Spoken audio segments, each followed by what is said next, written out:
오늘 주실 하나님의 말씀은 출애굽기 8장 1절에서 15절까지의 말씀입니다. 출애굽기 8장 1절부터 15절까지 한 절씩 교독하시겠습니다.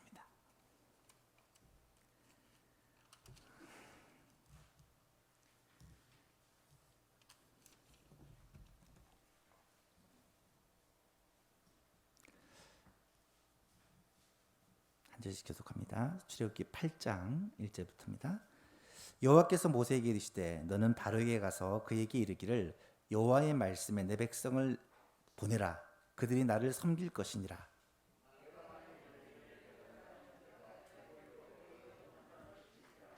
개구리가 나일강에서 무수히 생기고 올라와서 내 궁과 내 침실과 내 침상위와 내 신앙의 집과 내 백성과 내 화독과 내 떡반죽 그릇에 들어갈 것이며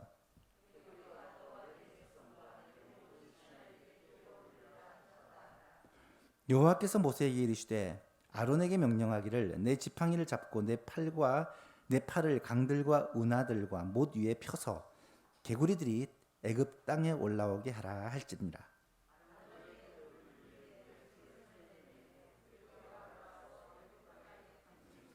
요술사들도 자기 요술대로 그와 같이 행하여 개구리가 애굽 땅에 올라오게 하였더라.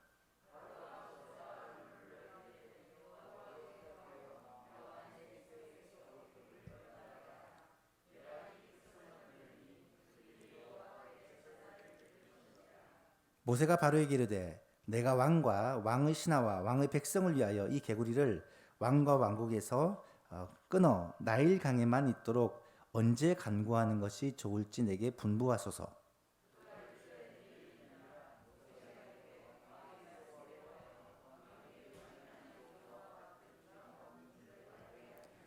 개구리가 왕과 왕군과 왕의 신하와 왕의 백성을 떠나서 나일 강에만 있으리다 하고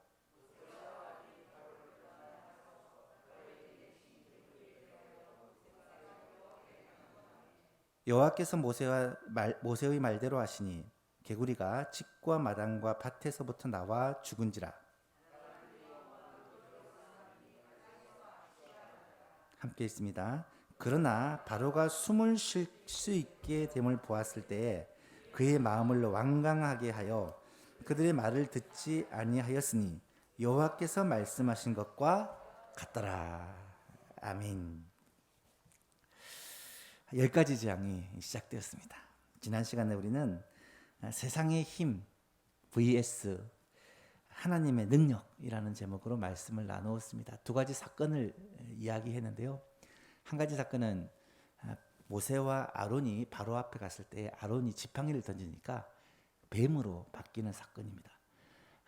애굽의 마술사들도 똑같이 지팡이를 던지니까 뱀으로 바뀌죠. 그런데 아론이 던진 지팡이 뱀이 그 요술사들이 던진 지팡이 뱀들을 삼켰다라고 기록을 합니다. 이를 통해서 알 수 있는 것이 무엇이었습니까? 하나님의 능력은 마귀를 능히 멸하신다라는 것입니다. 애굽의 신들에 대한 하나님의 심판인데요. 여러분, 뱀도 애굽은 신으로 섬겼습니다. 참 신기한 나라입니다. 애굽의 신들을 하나님이 심판하시는데 하나님이 그들과 비교조차 할 수 없는 분이라는 것을 보여주는 그러한 사건이죠. 아론이 던진 뱀이 이 애굽의 요술사들이 마술사들이 만든 뱀들을 삼켰다. 성경에 분명히 단수 그리고 복수로 사용되었습니다. 아마 뱀이 상당히 많았을 것인데 그 뱀들을 다 삼켜버렸다는 것입니다. 하나님의 능력이 그 왕의 요술사들의 능력과는 비교할 수 없다. 우상과는 비교할 수 없다. 사탄의 그 졸개들하고는 비교할 수 없다는 것을 보여주신 것이죠. 뿐만 아니라 하나님께서는 자기 백성들을 돌보는 분임을 보여주신 사건입니다. 왕 앞에서 당당하게 외칠 수 있었던 것은 하나님이 모세와 아론과 함께 하셨기 때문이고 하나님께서 그들을 구원하시기로 작정하셨기 때문입니다. 모세는 후에 신명기를 통해서 하나님의 이 구원 역사를 출애굽 2세대들에게 간증하면서 이것은 하나님께서 하신 일이다라고 아주 분명하게 말하고 있습니다. 또한 두 번째 사건은 바로 10가지 재앙의 첫 번째인 피 재앙입니다. 나일 하수, 나일강의 물을 피로 바꾸는 재앙입니다. 이것은 세상의 능력, 세상의 힘과 하나님의 이 능력은 비교할 수 없다라는 것을 보여주신 사건입니다. 10가지 재앙 중에서 첫 번째 재앙인 이 피 재앙이 어떤 의미를 가지느냐, 이것은 하나님의 백성들을 괴롭힌 애굽 왕과 애굽 백성들에 대한 하나님의 심판이라고 말할 수 있습니다. 여러분, 계시록에 보면 하나님께서 7대접 재앙 가운데 세 번째 재앙이 대접을 쏟아 부으니까 피가 온 하수와 강과 바다의 물들이 피로 바뀌는 그런 재앙이 나타납니다. 하나님의 심판이 부어졌다는 말이죠. 이 피 재앙을 통해서 하나님께서 애굽을 심판하신다, 애굽 백성들을 치신다라는 것을 모든 백성들이 알게 되었다라는 것입니다. 특별히 나일강은 어떤 강입니까? 우리가 알듯이 왕이 명령을 하여 유대 남자들은 태어나거든 전부 다 나일강에 던져서 죽이라고 명령을 했습니다. 수많은 아이들이 이 나일강에서 목숨을 잃었습니다. 이에 대한 하나님의 심판이 이제는 나일 강물에 나타나는 것이고요. 또 이 바로와 애굽 사람들에게 나타나는 것입니다. 뿐만 아니라 그 가운데 하나님의 백성들은 하나님께서 지키시고 보호하시는데 똑같이 피를 통해 지키시고 보호하신다는 거예요. 나중에 10번째 재앙할 때 다시 살펴보겠지만 첫 번째가 피 재앙인데 마지막 10번째가 장자의 죽음 재앙입니다. 이것은 하나님이 보낸 사자가 집집마다 다니면서 장자를 다 죽이는데 피를 흘리는 거죠. 그런데 이때 어디만 넘어가느냐? 어린 양의 피를 좌우 설주와 임방에 바른 하나님께서 명령하신 대로 어린 양의 피가 발린 집은 하나님의 재앙을 넘어갔다. 그게 유월절 사건입니다. 이것은 하나님께서 예수 그리스도의 보혈의 피로 말미암아 피 흘림을 대신한, 죽음을 대신하게 하고 영원한 생명을 주시는 이 구원 사건을 보여주시는 그러한 중요한 일입니다. 그래서 이 10가지 재앙을 통해 하나님의 심판이 애굽과 바로 왕에게 임하지만 하나님의 백성들은 구원하시는 사건이다, 승리의 사건이다라는 것을 보여주는 것이 이 첫 번째 재앙의 의미고, 오늘은 이어서 두 번째 재앙입니다. 개구리 재앙입니다. 여러분, 개구리 재앙, 왜 하필 개구리일까? 많은 동물이 있는데 그 중에 개구리일까? 개구리에 대해서 좀 찾아봤습니다. 현재 전 세계에서 서식하는 개구리 종류가 3,000종류가 넘는데요. 어마어마하게 많은 종류가 있고, 이 개구리가 생존력과 번식력이 너무 강해가지고 없는 곳이 없다고 합니다. 전 세계 거의 모든 나라에 다 서식을 하고 있고, 딱 북극과 남극만 아주 추운 극지방을 제외하고는 이 개구리가 다 서식을 한다고 하네요. 양서류 중에 가장 개체수가 많고 또 우리가 흔히 발견할 수 있는 그런 동물이라고 할 수가 있겠죠. 그런데 각 나라들마다 동물이나 어떤 짐승을 숭배의 대상으로 삼는 경우가 종종 있지만 개구리를 숭배의 대상으로 삼는 경우는 참 드뭅니다. 그런데 오늘 본문에 보니까 이 개구리를 숭배의 대상으로 삼는 민족이 있습니다. 바로 애굽인데요. 이 애굽은 신이 워낙 많으니까 거의 모든 것을 다 신으로 삼지만 특별히 이 개구리는 그들이 아주 신성하게 여기고 숭배를 했습니다. 헤카라는 이 개구리 신을 따로 만들어 그 신을 숭배하는 그런 모습들이 역사의 기록이 많이 나타납니다. 왜 그랬을까?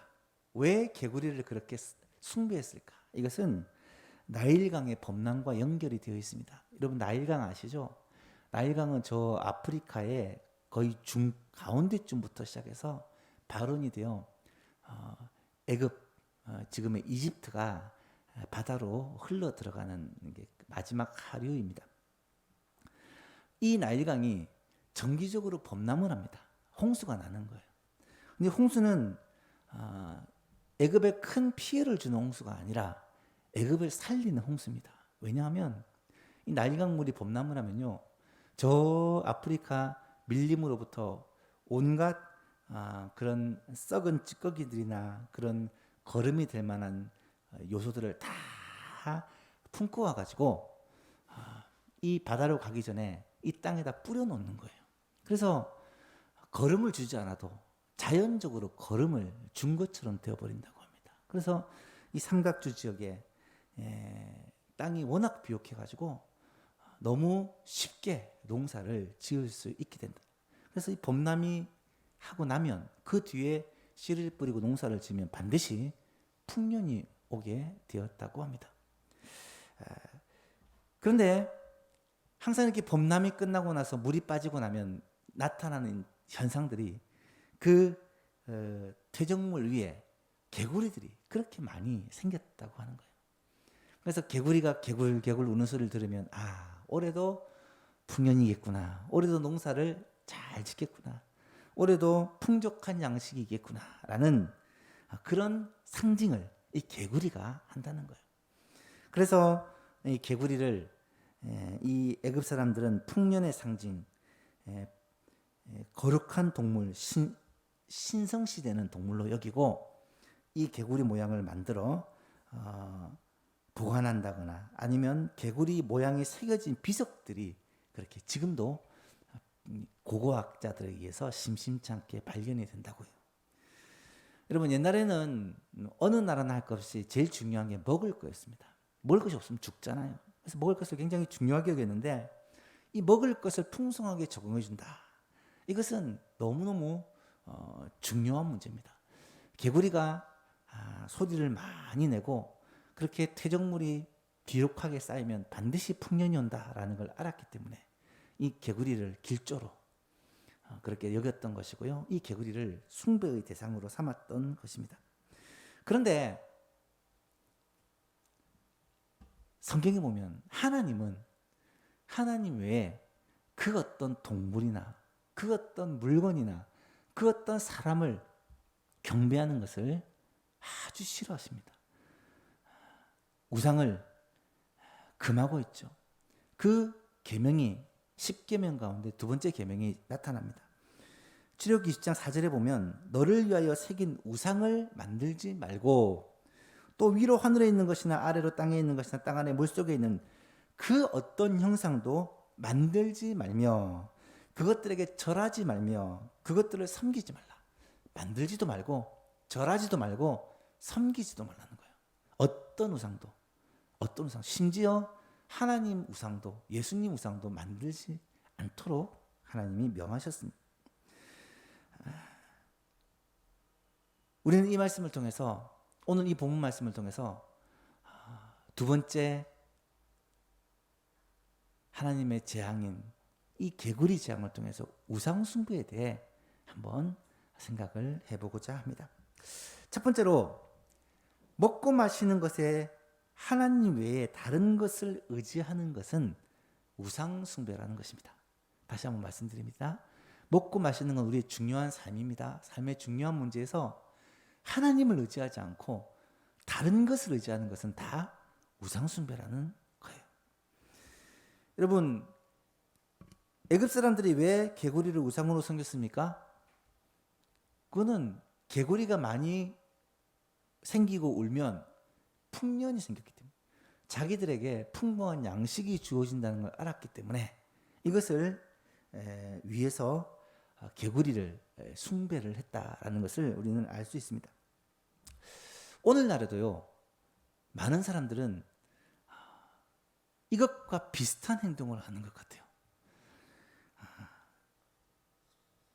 우리가 먹고 마시고 우리에게 필요한 것들을 공급해 주시는 분이 하나님이신데, 하나님을 섬기고 하나님을 예배하는 대신에 다른 것들을 섬기고 예배하는 거예요. 이 말은 우리에게 이 필요한 것들, 먹을 것, 마실 것, 입을 것, 우리에게 필요한 것들을 다른 것이 준다고 착각을 하기 때문입니다.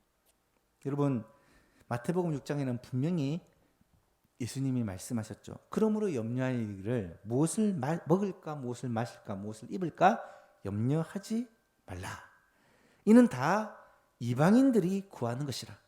너희 하늘 아버지께서 이 모든 것이 너희에게 있어야 할 줄을 아시느니라. 그런즉 너희는 먼저 뭘 구하라고요? 그의 나라와 그의 의를 구하라.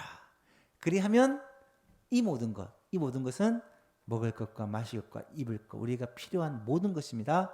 그 모든 것을 너희에게 더하시리라 라고 약속하십니다. 여러분, 개구리가 나일강의 홍수를 일으킵니까? 여러분, 개구리가 저 상류 쪽에서 비옥한 거름들을 등에 업고 와가지고 하루에다가 나누어 줍니까?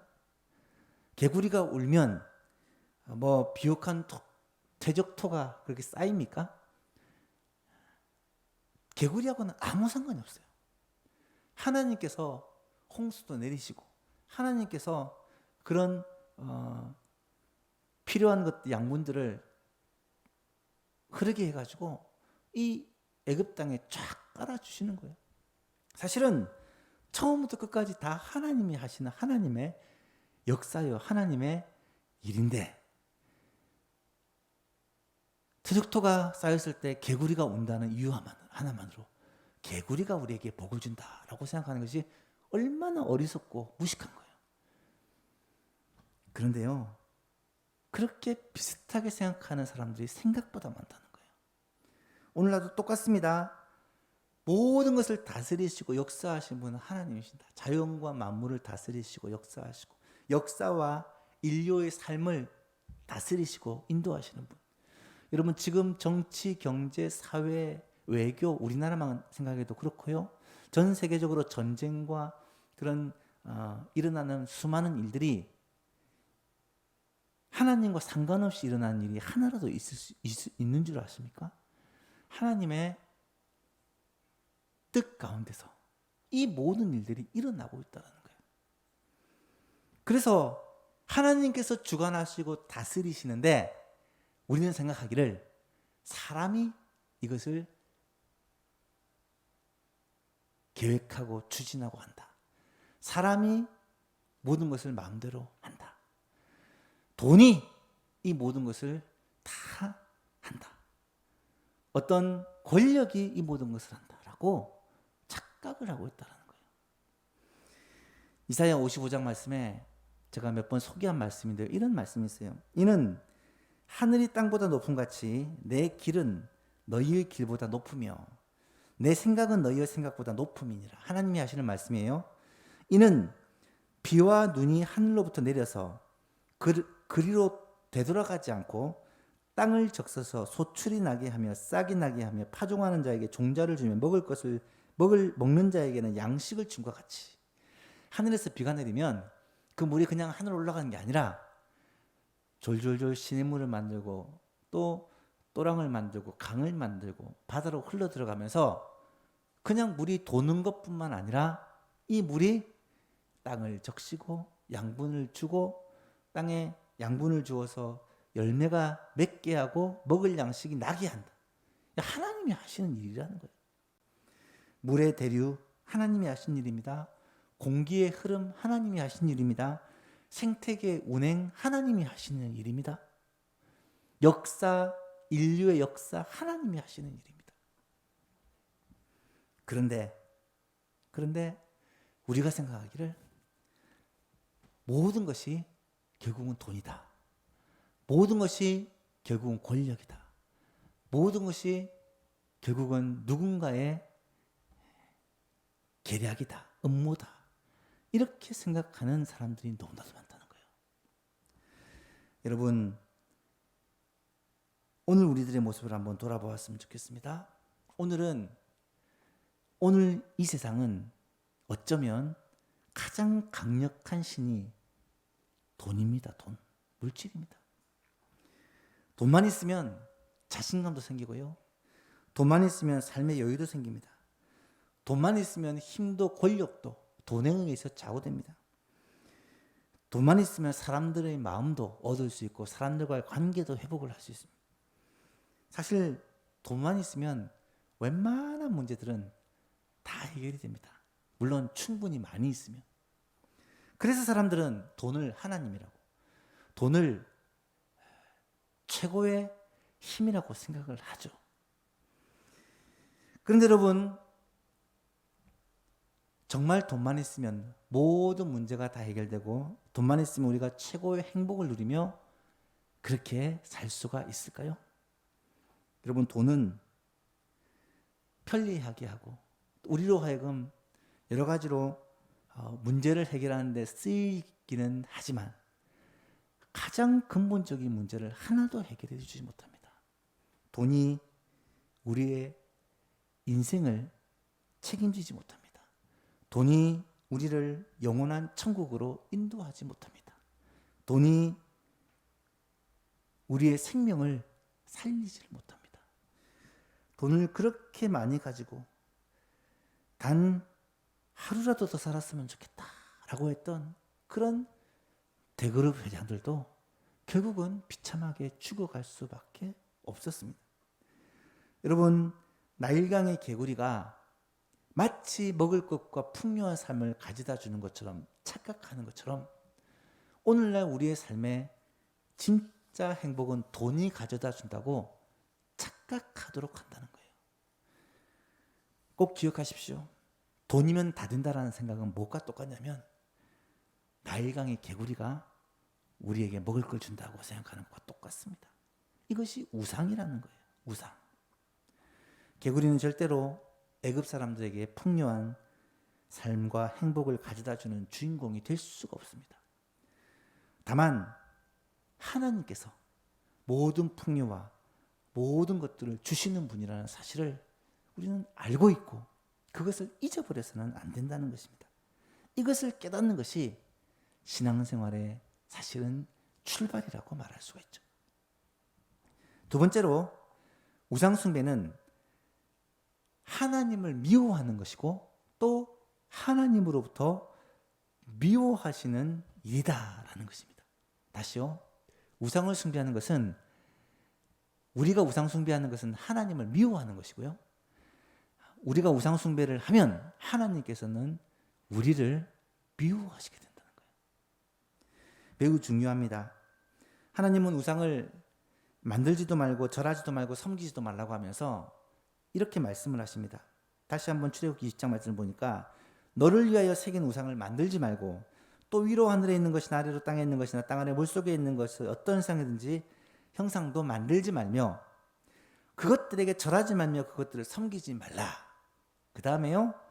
나 내 하나님 여호와는 질투하는 하나님인즉 나를 미워하는 자의 죄를 갚되 아버지로부터 아들에게로 3, 4대까지 이르게 하거니와. 그 뒤에 뭐가 나오겠습니까? 나를 사랑하고 내 계명을 지키는 자에게는 1000대까지 은혜를 베푸느니라 라는 말씀이 나오죠. 여러분, 하나님이 질투하시는 분이네요. 하나님을 질투하시는 분이기 때문에 하나님을 미워하는 사람, 여기서 하나님을 미워하는 사람은 누구를 말하겠어요?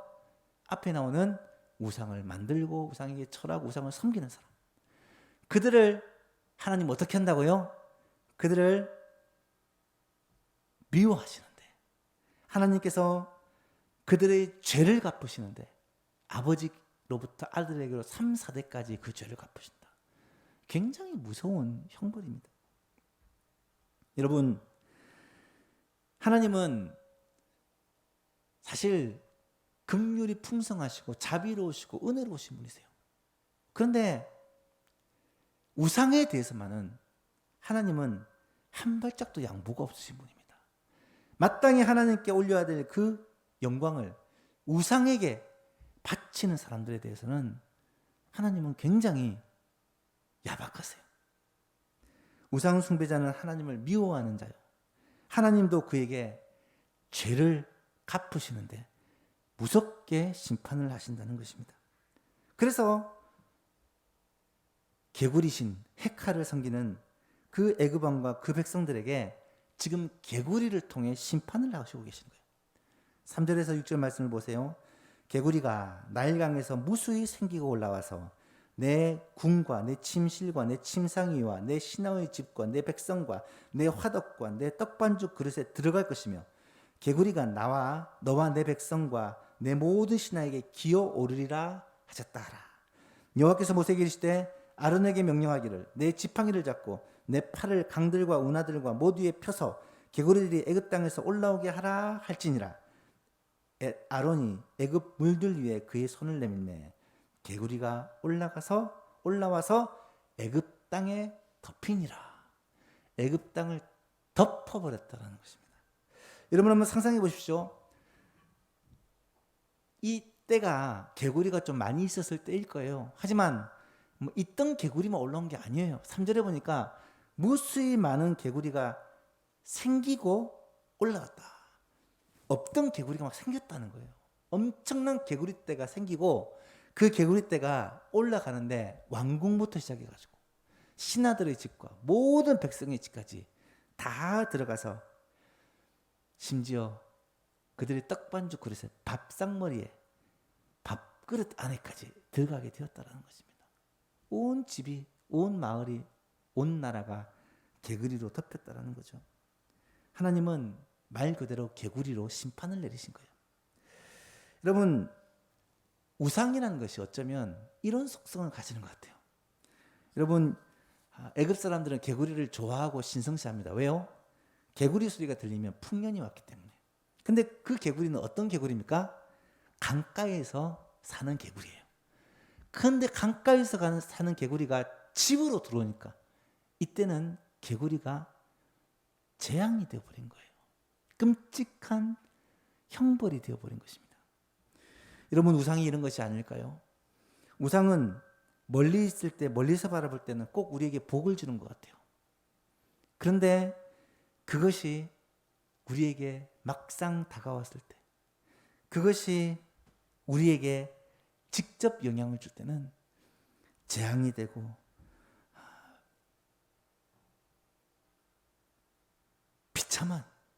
비참한 결과를 초래하는 경우가 너무 많습니다. 얼마나 많은 사람이 돈 때문에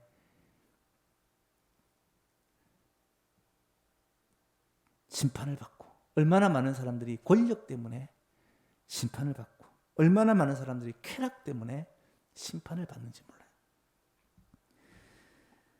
12절 이하를 보니까 바로가 모세에게 당부를 합니다. 좀 떠나가게 해달라. 그러니까 모세와 아론이 바로를 떠나나가서 바로에게 내리신 개구리에 대하여 모세가 하나님께 간구를 합니다. 그랬더니 여호와께서 모세의 말대로 하시니까 개구리가 집과 마당과 밭에서부터 나와서 죽었다.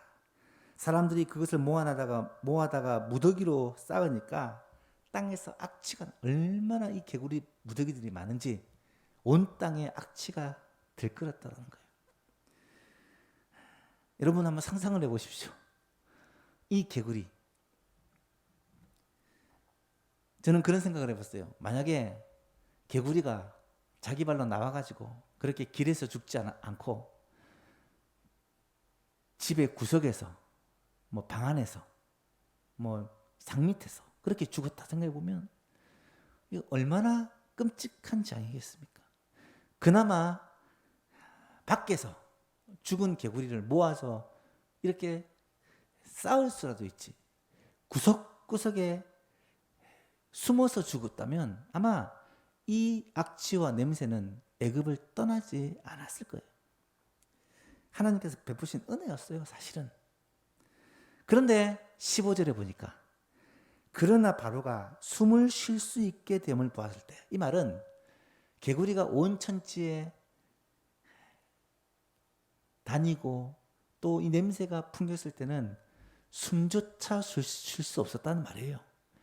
숨조차 쉴 수 없을 정도로 그렇게 코너에 몰렸던 바로가 이제 개구리가 물러가고 나니까 아이고 이제 좀 숨 좀 돌릴 수 있겠다 싶으니까 그의 마음을 완강하게 하여 모세와 아론의 말을 듣지 아니하였으니 여호와께서 말씀하신 것과 같았다. 이 말은 그 마음을 강팍하게 하신 분이, 완악하게 하신 분이 하나님이셨다라는 말씀입니다. 왜 그럴까요? 하나님께서 보여줘야 되는 하나님의 그 심판이 많이 남았기 때문에, 하나님께서 애굽 왕과 애굽 백성과 애굽 땅에 하나님의 심판을 앞으로도 많이 내려야 하기 때문에 하나님께서는 그들에게 은혜를 베푸신 거예요. 여러분, 우상을 섬기는 삶이요, 이와 같습니다. 우상을 섬기면 그 결과가 얼마나 더럽고 얼마나 취하고 얼마나 악취가 나고 얼마나 비참하게 되는지 알 수 없어요. 멀리서 볼 때는, 그냥 바라볼 때는 좋은 것 같고 최고인 것 같고, 돈이면 다 될 것 같고, 명예가 있으면 좋겠고, 권력을 쥐면은 끝날 것 같고, 쾌락만 누리고 살면 좋을 것 같은데, 직접 그것이 우리의 삶의 우상이 되었을 때, 하나님보다 중심이 되었을 때 그 결과는 비참하더라는 거예요. 여러분, 우상을 만들고 절하고 섬기는 것이 그냥 단순한 일이라면 하나님이 질투하시면서까지 이것을 금하지는 않으셨을 것입니다. 우상을 섬기면 단순히 우상을 섬기는 게 아니라, 아시죠? 그 배후에 역사하는 마귀, 사탄을 섬기는 일이기 때문에, 영적인 문제이기 때문에 하나님께서 이토록 질투하시고 금하고 있다는 사실입니다. 하나님께서 나일강의 개구리들을 전부 다 끌어내셔서 애굽 온 땅을 다 뒤덮게 하시고 그 죽은 시체와 썩는 악취로 온 애굽을 그렇게 채우신 이유는 우상에 대해서 하나님께서 애굽 사람들에게 경고한 것은 물론이요, 이스라엘 백성들에게, 그것을 지켜보는 하나님의 백성 이스라엘에게 이 재앙을 통해 하나님이 얼마나 우상을 싫어하시고 또 우상을 심판하시는지를 보여주기 위함이었다라는 사실입니다. 오늘 이 말씀을 읽는 우리들도 마찬가지입니다. 이 사건을 통해 하나님께서 얼마나 우상을 싫어하시고 우상 숭배자를 하나님께서 질투하시고 또 심판하시는지를 깨달아서 혹시 우리에게는 하나님 말고 다른 것을 쫓는 우상 숭배는 없는지를 한 번 더 점검해보고, 정말 우리에게 먹을 것과 입을 것과 우리의 삶에 필요한 것들을 공급해 주시는 분이 다른 것이 아니라, 사람이 아니라, 돈이 아니라, 세상 권력이나 세상 즐거움이 아니라 하나님이시라는 사실을 깨달아 알아. 오직 하나님만을 우리의 경배의 대상으로, 찬송의 대상으로 삼는 이러한 은혜가 있기를 간절히 소망합니다. 말씀을 맺습니다. 오늘은 우상의 실체가 무엇인지 개구리 재앙을 통해 살펴보았습니다. 우상은 우리를 속이는 것입니다. 겉으로는 그럴듯하게 보이게 만들어 놓았지만 개구리가 우리에게 먹을 것과 입을 것과 우리에게 필요한 것들을 공급하는 복의 근원이 아니라 아무런, 사실은 아무것도 아니라는 것을 이 개구리 재앙을 통해 하나님께서 보여주신 것입니다. 사랑하는 예수만교회 성도 여러분, 행여라도 우상을 우리의 마음에 두는 그러한 성도가 한 사람도 없기를 주님의 이름으로 축복합니다. 돈이 경배의 대상이 되어서는 안 됩니다. 성공이 우리들의 목표가 되어서는 안 됩니다. 명예가, 권력이, 쾌락이 우리의 삶의 즐거움이 되어서는 안 됩니다. 때로는 대단하게 보이고, 때로는 부러워 보이고, 때로는 나도 좀 돈 엄청 있었으면 좋겠다 생각이 들 때도 있지만, 우리에게 필요한 것을 주시고 우리에게 진정한 행복을 주시고 우리에게 영원한 소망과 영원한 복을 약속하신 분이 하나님이시다라는 것을 깨닫고 하나님을 예배하고 하나님을 찬양하고 하나님께 영광을 돌리는 저와 여러분 될 수 있기를 간절히 바랍니다. 하나님은 지금도 우리에게 필요를 아시고, 하나님은 지금도 너희에게 있어야 할 것이 무엇인지를 아시고 하늘에서 비를 내려주시고 또 땅에서는 곡식이 나게 하시고 이 땅의 날씨와 환경과 상황을 주장하시고 특별히 코로나의 이 위험한 상황 가운데 우리 성도들을 지켜주시며 함께 해주시고 그분을 사랑하고 그의 계명을 지키는 자들에게는 천대까지 은혜를 베푸시는, 이 말은 영원히 은혜를 베푸신다는 말입니다. 하나님이시라는 사실을 믿고 그 확신을 가지고 남은 3일간도 믿음으로 살아가는 예수만 가족들 다 될 수 있기를 주님의 이름으로 축복합니다.